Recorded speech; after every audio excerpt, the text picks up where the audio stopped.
주님께서 여러분과 함께 루카가 전한 거룩한 복음입니다. 그때 예수님께서 제자들에게 말씀하셨다. 나는 세상에 불을 지르러 왔다. 그 불이 이미 타올랐으면 얼마나 좋으랴. 내가 받아야 하는 세례가 있다. 이 일이 다 이루어질 때까지 내가 얼마나 짓눌릴 것인가. 내가 세상에 평화를 주러 왔다고 생각하느냐. 아니다. 내가 너희에게 말한다. 오히려 분열을 일으키러 왔다. 이제부터는 한 집안의 5 식구가 서로 갈라져 3사람이 2사람에게 맞서고 2사람이 3사람에게 맞설 것이다. 아버지가 아들에게, 아들이 아버지에게, 어머니가 딸에게, 딸이 어머니에게, 시어머니가 며느리에게, 며느리가 시어머니에게 맞서 갈라지게 될 것이다. 주님의 말씀입니다. 그리스도님 찬미합니다. 참미 예수님, 오늘 강론은 교구 사제단 텔레그램 방에 선배 신부님께서 올리셨던 묵상글을 소개하면서 시작하려고 합니다. 내가 세상에 평화를 주러 왔다고 생각하느냐? 아니다. 내가 너희에게 말한다. 오히려 분열을 일으키러 왔다. 이 말씀을 묵상하시면서 선배 신부님은 이렇게 적었습니다. 쉽게 평화를 입에 올릴 수는 없나 봅니다. 먼저 자신의 욕망과 맞설 수 있어야 한다는 의미로 들립니다. 한강변 들판엔 다툼이 없어 보입니다. 그동안 들판을 수놓았던 망초꽃은 다른 풀들의 자리를 내주고 있습니다. 달맞이 꽃인지 키가 큰 노란 꽃들이 모습을 드러냈고 강아지 풀 머리를 한 풀들이 산들바람에 몸을 흔들고 좋아합니다. 잠깐 있다가 사라지는 풀꽃과 다를 바 없는 우리 삶을 인정할 때 비로소 세상에 평화가 오나 봅니다. 제가 이 글을 읽고 나름대로 생각한 것들을 여러분들에게 말씀드리려고 합니다. 신부님은 쉽게 평화를 입에 올릴 수는 없나 봅니다. 먼저 자신의 욕망과 맞설 수 있어야 한다는 의미로 들립니다. 하였습니다. 많은 이들이 자신과 가족들의 건강과 성공, 큰 탈 없는 안녕과 번영이라는 그런 평화를 갈망합니다. 남들 다 그렇게 원하는 것이니 별 문제 없어 보입니다. 그러나 세상은 그렇게 해서 욕망의 각축장이 되어갑니다. 오늘 제1독서에서 우리는 유다 땅에 대한 하나님의 말씀을 전하던 예언자 예레미야가 저수 동굴에 갇히는 이야기를 들었습니다. 그는 왜 저수 동굴에 갇혔겠습니까? 유다 임금 치드키야는 이집트와의 외교를 통해 이집트 군대를 끌어들여 바빌론의 예루살렘 침략에 대처합니다. 하지만 예레미야는 백성과 고관들에게 너희를 도우러 출동한 파라오의 군대는 제 나라 이집트로 돌아갈 것이다. 그러면 바빌론 임금과 칼데아인들은 다시 돌아와 이 도성을 공격하여 점령하고 불태울 것이다.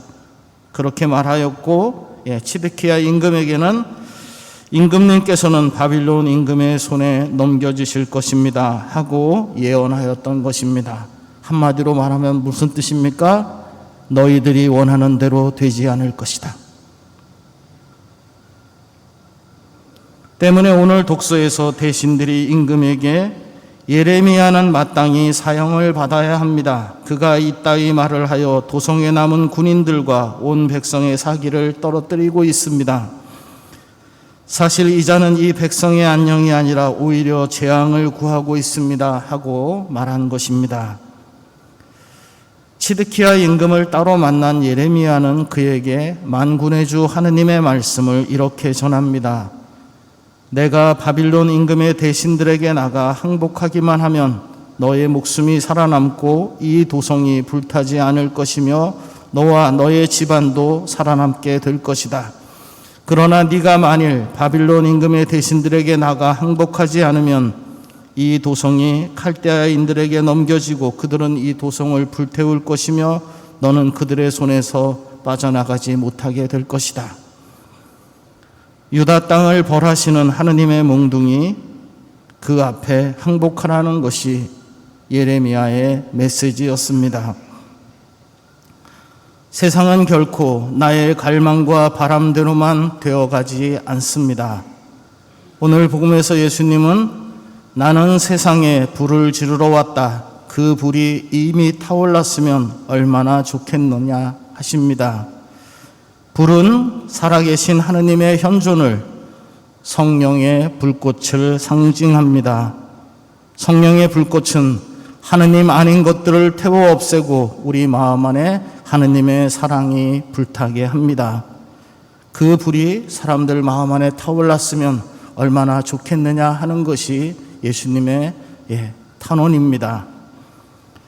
하느님을 염두에 둔 평화, 하느님의 뜻에 바탕을 둔 평화가 아니라면 우리의 갈망과 바람이 여지없이 깨어지는 분열을 체험하는 것이 차라리 낫다는 그런 말씀이겠습니다. 나의 안온한 욕망을 한 번은 진지하게 의문에 붙여볼 필요가 있다는 말씀입니다. 신부님은 또 잠깐 있다가 사라지는 풀꽃과 다를 바 없는 우리 삶을 인정할 때 비로소 세상에 평화가 오나 봅니다 하였습니다.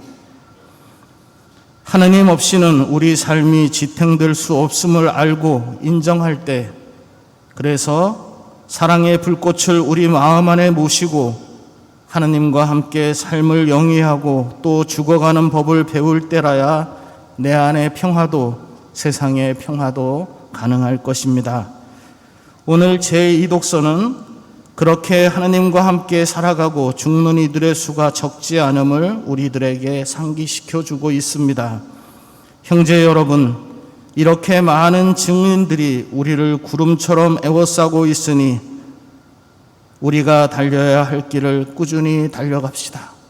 하느님의 뜻을 따르고 살아온 사람들이 정말 구름같이 그렇게 많다 하는 것입니다.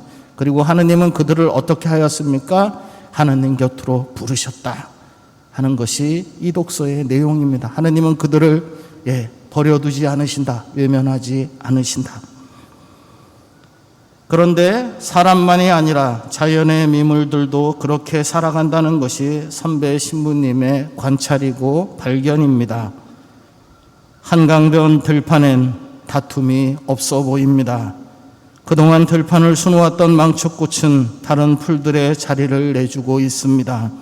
달맞이꽃인지 키가 큰 노란 꽃들이 모습을 드러냈고 강아지풀 머리를 한 풀들이 선들바람에 몸을 흔들고 좋아합니다. 잠시 묵상하겠습니다.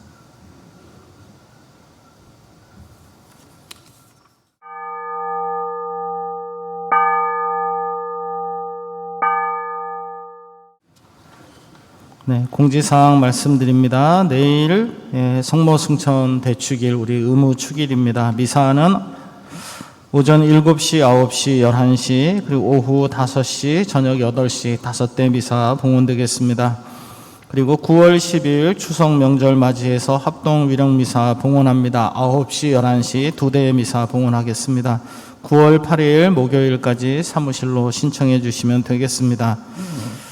수능 수험생을 위한 100일 기도 시작해서 부모님 또는 할아버지 할머니 함께 지금 기도하고 있습니다. 더 참여하셔도 되고요. 청년 성서 모임 그룹원 모집하고 있습니다. 또 오늘 사회사목 홍보주일 맞이해서 회원 모집합니다. 어려운 이웃들에게 하느님 사랑을 전하는 활동천사, 물적천사, 영적천사 다양하게 도움을 주실 수 있습니다. 그래서 관심 있으신 분들은 나가시면 봉사자들이 있으니까요. 신청 부탁드리겠습니다. 성가정 산악회 8월 정기 산행이 8월 27일 토요일 아침 6시에 동해 도타산 무릉계곡 트레킹으로 마련이 됐다고 합니다. 관심 있는 분들 함께 하시면 되겠고요. 제대에 꽃꽂이 봉사하는 성화회에서 회원을 모집합니다. 함께 하실 분들, 우리 거기 문의 전화번호 연락 주시면 되겠습니다. 예, 그리고 꾸리아 원래 회의가 8월 18일 목요일 11시에 상주의 옥자, 그리고 19일 금요일 오전 11시에 샛별, 그리고 오후 7시 30분에는 은총의 모후 꾸리아가 5층 다윗방에서 모임이 있겠습니다. 예, 성령 기도회는 매주 월요일 10시 미사 후에 하고 있는데요. 소송전에서. 내일은 대축일이고 공휴일인 관계로 쉬고요. 8월 22일에는 교구 강사가 와서 진행을 하도록 하겠습니다. 내일 또 뵙겠습니다. 강복 드리겠습니다. 주님께서 여러분과 함께 전능하신 하느님, 성부와 성자와 성령께서는 여기 모인 모든 이에게 강복하소서. 주님과 함께 가서 기쁘게 살아갑시다.